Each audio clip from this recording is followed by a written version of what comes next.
তো অবশেষে আমরা আজকে আমাদের হাঁসের বাচ্চাগুলোকে পুকুরে ছেড়েছি, আর পুকুরে পানাও আছে অনেক। আর এই পানাগুলো কিন্তু হাঁসের বাচ্চা খুব বেশি পছন্দ করে। আসসালামু আলাইকুম সবাইকে। তো কয়েকদিন হলে পুকুর পাড়ে হাঁসের ঘর তৈরি করতেছি এবং এটা নিয়ে একটু ব্যস্ত ছিলাম, যার কারণে রেগুলার ভিডিও দিতে পারছি না। তো আপাতত ঘর তৈরি শেষ এবং আজকে আমরা আমাদের হাঁসের বাচ্চাগুলোকে পুকুরে ছাড়বো। আর ইদানিং পুকুরে কিন্তু প্রচুর পরিমাণে খুদি পানা যেটাকে বলে ওইটা হয়েছে। আর এইগুলা কিন্তু হাঁসের খুব পছন্দের একটা খাবার। এইগুলা এইখানে হাঁসটা ছেড়ে দিলে আপনার এই যে খুদে পানাগুলো আছে এগুলা খেয়ে শেষ করে দেবে। তো এতদিন আমাদের হাঁসগুলা মানে বাড়ির ভিতরের খাবারেই অভ্যস্ত ছিল, বাইরের খাবারে অভ্যস্ত হয়নি। মানে 3-4 বেলা করে আমরা 4 বেলা করে খাবার দিতাম এবং প্রত্যেকবারই যে আমাদের তৈরি করা যে খাবারটা ছিল সেটাই আমরা দিতাম।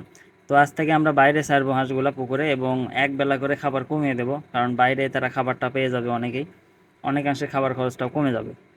তো এটা হচ্ছে আমাদের হাঁসের ঘর। বাইরে থেকে দেখাচ্ছি আমি। এই চতুর্দিকে আপনার নেট দিয়ে ঘিরে দিয়েছি, যেন শিয়াল বেজি এইগুলা ঢুকতে না পারে সেইভাবে ঘিরে দেওয়া আছে। আর এই যে এটা হচ্ছে ভেতরের অংশ যেখানে হাঁসের বাচ্চাগুলো ঘুরে বেড়ায়। হাঁসের বাচ্চাগুলোকে ছেড়ে দিয়ে আমরা নিয়ে আসতেছিলাম বাইরে।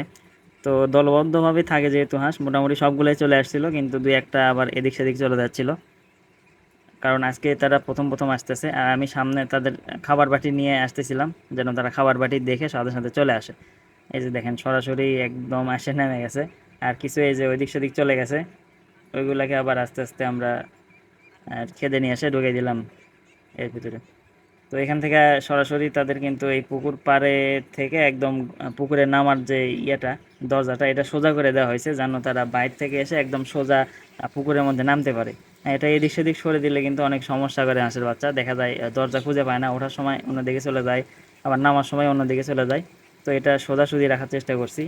আর এই যে দেখেন তারা পানা কি পরিমাণে খায়, দেখেন খালি একদম সাবার করে দেবে। এই 10 মিনিটের মধ্যে তারা এই পানাগুলো শেষ করে দেবে।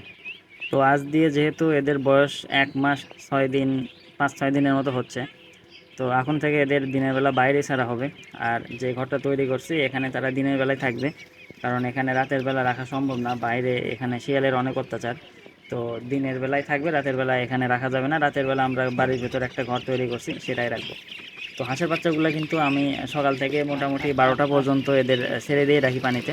এরপরে এদের আটকায় ফেলি, মানে পাড়ের ওপর যে জায়গাটা থাকার সেখানেই থাকে। আবার বিকালবেলা আমি ছেড়ে দিচ্ছি, কারণ দুপুরবেলা কিন্তু পানিটা অনেক গরম হয়ে যায় রোদের কারণে।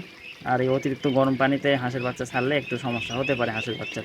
তো এই জন্য বিকেলবেলা আবার ছেড়ে দিই এবং সন্ধ্যার আগ দিয়ে আবার কিন্তু তাদের খাবার জন্য ডাক দিলেই সবগুলো হাঁস উঠে আসে এবং তাদের আমি ভিতরে নিয়ে গিয়ে তারপরে খাবারটা দিই। তো এইভাবে আমরা এখন আপাতত এদের টেক কেয়ার করতেছি। আর এখন থেকে আমরা প্রতিদিন এগুলাকে দিনের বেলা বাইরে রাখবো, আর শুধু রাতের বেলা আমরা যে ভিতরে ঘর আছে সেখানে রাখবো। তো ভিডিওটা যদি ভালো লাগে অবশ্যই আমাদের চ্যানেলটি সাবস্ক্রাইব করবেন এবং আপনারা কীরকম ভিডিও চান এটা আমাদের কমেন্ট বক্সে জানাতে পারেন, আমরা চেষ্টা করব সেই বিষয়ে ভিডিও তৈরি করার। তো দেখা হচ্ছে নতুন কোনো দিন নতুন কোনো ভিডিওতে, ততদিন ভালো থাকবেন, সুস্থ থাকবেন। ধন্যবাদ সবাইকে।